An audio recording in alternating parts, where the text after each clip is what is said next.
Price lord. ಕೆಲವೊಬ್ಬರ ನಿಂದನೆಯ ಮಾತು ಮನುಷ್ಯನನ್ನು ನೋವು ಮಾಡುತ್ತದೆ, ಇನ್ನು ಕೆಲವೊಬ್ಬರಿಗೆ ಕೋಪವನ್ನು ಎಬ್ಬಿಸುತ್ತದೆ. ನಿಂದನೆ ಮಾತಾಡುವಾಗಲೇ ಅವ್ರಿಗೆ ಸರಿಸಮಾನವಾಗಿ ನಿಂತು ಜಗಳ ಮಾಡೋರಾಗಿರ್ತೇವೆ, ಹೋರಾಡೋರಾಗಿರ್ತೇವೆ, ನಮ್ಮ ಬಾಯನ್ನು ನಾವೇ ಕೆಡಿಸಿಕೊಳ್ಳೋರಾಗಿರ್ತೇವೆ.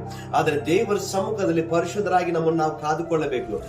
ಹಾಗಾದ್ರೆ ಹೇಗೆ ಇವರ ಬಾಯಿ ಮುಚ್ಚೋದು, ಹೇಗೆ ಇವರಿಂದ ತಪ್ಪಿಸಿಕೊಳ್ಳೋದು ಎಂಬುದಾಗಿ ನೋಡೋದಾದ್ರೆ, ದೇವರ ಸಮ್ಮುಖದಲ್ಲಿ ಮೊರೆ ಇಟ್ಟು ಆತನ ಪಾದವನ್ನು ಗಟ್ಟಿಯಾಗಿ ಇಟ್ಕೊಳ್ಳುವಾಗ ದೇವರು ತನ್ನ ಕಾರ್ಯವನ್ನು ಸಿದ್ಧಿಗೆ ತರುವವರಾಗಿದ್ದಾರೆ. ಅದಕ್ಕೆ ವಾಕ್ಯ ಬರೆಯಲ್ಪಟ್ಟಿದೆ. ಕೀರ್ತನೆಗಳ 57ನೇ ಅಧ್ಯಾಯ 2-3ನೇ ವಾಕ್ಯದಲ್ಲಿ, ಪರಾತ್ಪರನಾದ ದೇವರಿಗೆ ಮೊರೆ ಇಡುವೆನು, ನನ್ನ ಕಾರ್ಯವನ್ನು ಸಿದ್ಧಿಗೆ ತರುವ ದೇವರನ್ನು ಕೂಗಿಕೊಳ್ಳುವೆನು.